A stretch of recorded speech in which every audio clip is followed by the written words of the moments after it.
कोपल हॉस्पिटल का ultrasound centre सीच भ्रूण लिंग जांच में दोषी पाया गया था। हॉस्पिटल भारत सरकार लगातार लोगों को जागरूक कर रही है बेटी बचाओ बेटी पढ़ाओ, लेकिन उसके इस अभियान को कई जगह बट्टा लगाया जा रहा है। कोख में बेटियों को मार दिया जा रहा है। बरेली के कोप्पल अस्पताल में भी यह खेल चल रहा है। इसको लेकर आज हरियाणा से डॉक्टर मानसिंह के नेतृत्व में आज सुबह हॉस्पिटल पहुंची टीम ने एक दलाल के जरिए अल्ट्रासाउंड के लिए 25,000 रुपए में सौदा तय किया और भ्रूण की जांच करा दी। टीम ने स्टिंग कर कोपल अस्पताल की शिकायत को सही पाया। कोपल हॉस्पिटल के अल्ट्रासाउंड सेंटर पर सीलिंग की कार्रवाई की जा रही है। वही जानकारी में यह भी आया है कि बगैर परमिशन के अल्ट्रासाउंड सेंटर चलाया जा रहा था।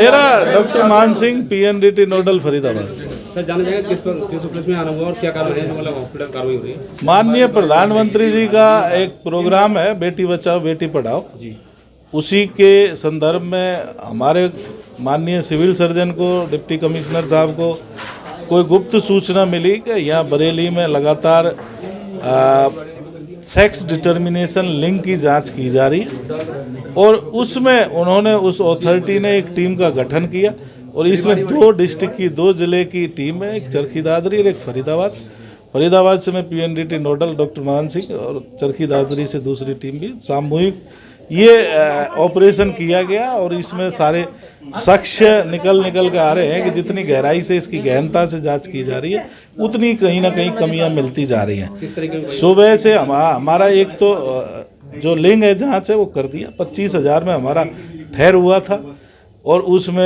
एक बीच में भी था बंदा, उससे डील हुआ। एक अमन हॉस्पिटल से भी है एक बंदा और एक इनका भी यहाँ हमारे जो पेशेंट का है वो एक टेक्नीशियन ने उसका अल्ट्रासाउंड किया था और उसको बता भी दिया कि गर्भ में क्या है और इसी चीज़ को सब मद्देनज़र रखते हुए ये ऑपरेशन किया गया कि बेटी बचाओ बेटी पढ़ाओ, क्योंकि जिससे इस बेटियों को कोख में ना मार सके ये प्रोग्राम इसलिए चलाया गया है। इससे काफ़ी प्रभाव पड़ रहा है देश की सेक्स रेशो पे, बेटियों की बहुत कमी हो रही है और यूपी में ये हरियाणा तक इम्पैक्ट असर डाल रहा है क्योंकि हमारे पेशेंट यहाँ तक भी आते हैं।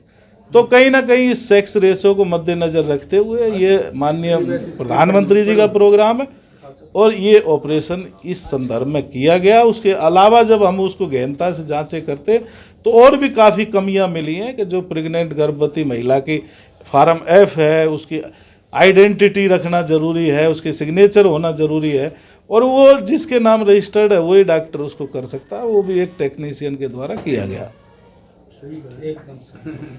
तक टीम आई थी और या उससे पहले मतलब बिल्कुल कुछ भी नहीं पता था।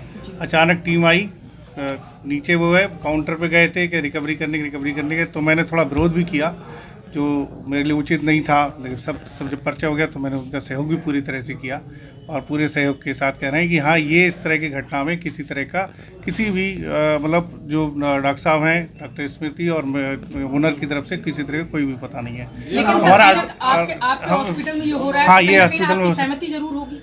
नहीं, ये कहना गलत है कि मेरी सहमति या किसी की भी सहमति है। हो सकता है टेक्नीशियन ने अपने लेवल से करके भेजा हो। टेक्नीशियन ने जल्दी अल्ट्रासाउंड नहीं करता है, आज उसने अल्ट्रासाउंड किया था और क्यों किया था हमें नहीं मालूम है, इसके बारे में आपने बयान दिया है। नहीं, अल्ट्रासाउंड होता है, मेरे अल्ट्रासाउंड का वो भी रजिस्ट्रेशन भी है और अल्ट्रासाउंड होता है। लेकिन एक मशीन आपके बिल्कुल फर्जी पाई गई है। नहीं, मशीन कोई फर्जी नहीं पाई गई है। उसके डॉक्टर मान सिंह ने खुद अपने शब्दों में कहा है उसका मशीन वैलिड है, एक मशीन वैलिड नहीं है जो विदाउट परमिशन चलाई जा रही है। मेरी एक मशीन जो है जून 2022 में नई मशीन आई थी, ठीक है, उसकी मैंने परमिशन ले रखी है। परमिशन किसी कारणवश लेट हो गई, इसलिए जो है वो परमिशन आने वाली, मतलब परमिशन रजिस्टर्ड है वहाँ पे। नहीं, जब और ऑनलाइन परमिशन चला सकते हैं ना हॉस्पिटल में। नहीं, जब परमिशन होने के बाद अगर हम बंदूक का लाइसेंस लेते हैं तो बंदूक का जब हम खरीदेंगे जब हमको लाइसेंस मिल जाएगा। नहीं, ये खरीदने का लाइसेंस लिया हुआ है, उसका केवल चलाने का लाइसेंस के लिए हमने एप्लीकेशन पूरी दी हुई थी। लेकिन यहाँ पर डॉक्टर मान सिंह का कहना है कि हमारे पास कागज उपलब्ध